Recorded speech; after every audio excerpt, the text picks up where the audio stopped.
السلام عليكم، مرحبا بكم في قناتي. ان شاء الله تكونوا كامل بخير وعلى خير. اليوم نشوفوا مع بعض كما راكم تشوفوا معايا وصفه شابه بزاف، واللي على بالي باللي الاغلبيه يبغوها وتجي بنينه بزاف خاصه في هذا البرد، اللي هي وصفه نتاع الكرعين نتاع البقري بالحمص. تجي فريمون بنينه بزاف. تبعوا معايا نبداو الوصفه على بركه الله.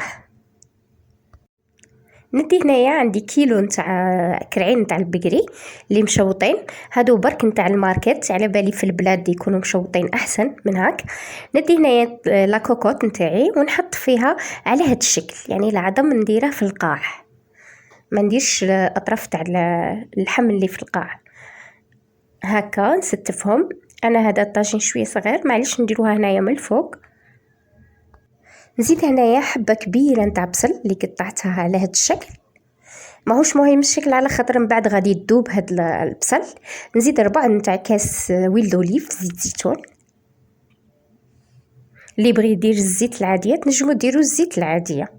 نزيد هنايا مغرفه تاع قهوه صغيره، مغرفه ونص تاع قهوه صغيره فلفل حلو. ونزيد هنايا مغرفه صغيره نتاع كركم.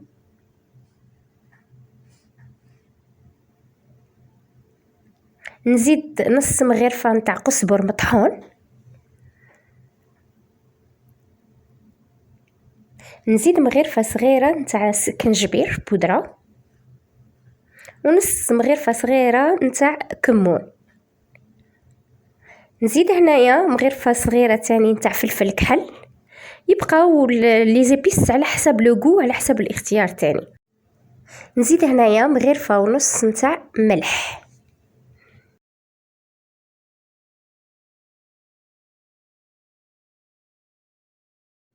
نزيد 5 فصوص نتاع توم، خليتهم كيما هكداك باسكو غادي فريمون يذوبوا. هنايا نزيد ما طايب على حسب ما نغطيهم، نغطي هادوك الكرعين، والكميه نتاع الماء اللي طيبهم باش يطيبوا لي مليح باسكو شويه يدو طياب. ندي هنايا لا كوكوط تاعي نحطها فوق نار مجهده، ونخليها لو طون اللي تغلي، نخليها على نار ناقصه.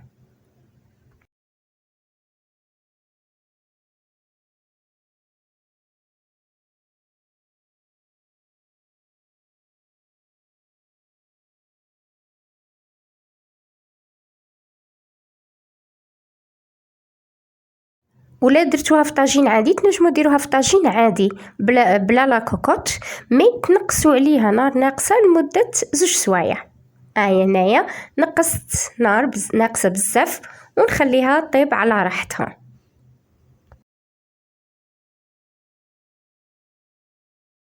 بعد ما فاتت ساعه ونص غادي نحل لا كوكوط.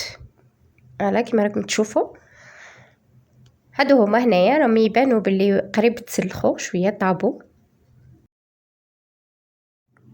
ميم لاصوص هنايا شويه راهي تعقدت شويه، تقالت. غادي ندي هنايا غرفيه نتاع حمص، انا عندي هنايا حمص كونجلي، غرفيه ماشي معمره، ونزيدها ونبلع عليها لمده نص ساعه، دائما على نار ناقصه. النار الناقصه هي اللي طيب مليح. انا الحمص هذا يدي لي نص ساعه نتاع طياب بلا ما يتفتت، يجي طايب ويجي شباب بلا ما يتفتت.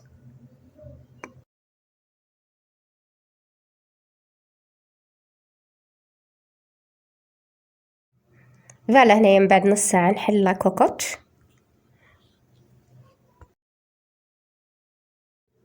هذه هي المرقه نتاعي راهي تقالت وخطرت، تجي شابه بزاف.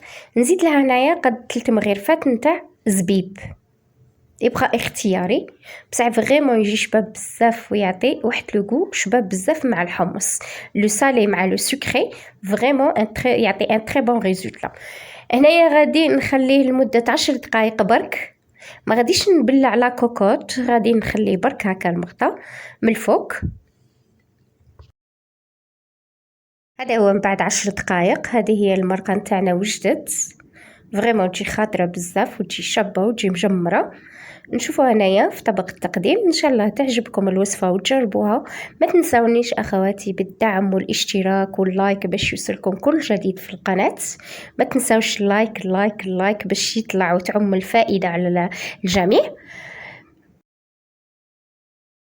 ما تنساوش تتبعوني على الانستغرام وصفحه الفيسبوك باسيون كويزين أميمة. تبقى هنايا طريقة التقديم ليكم لا بريزونطاسيون، كل واحد وكيفاش يبغي يديرها. انا حطيت في هذا الطبق الكبير العائلي ونتاع الضياف في نفس الوقت. راهي شهي من اروع ما يكون، الله يبارك. هذه هي الوصفة نتاع نهار اليوم. هذا هو الفيديو نتاع نهار اليوم. ان شاء الله تعجبكم وتخلوا لي آراءكم في التعليقات. وصلنا نهاية الفيديو، ونتلاقاو في فيديو آخر بإذن الله، في وصفة أخرى بإذن الله. من هذاك الوقت تهلاو في رواحكم وصحة رمضانكم، والسلام عليكم، على بروشان إن شاء الله.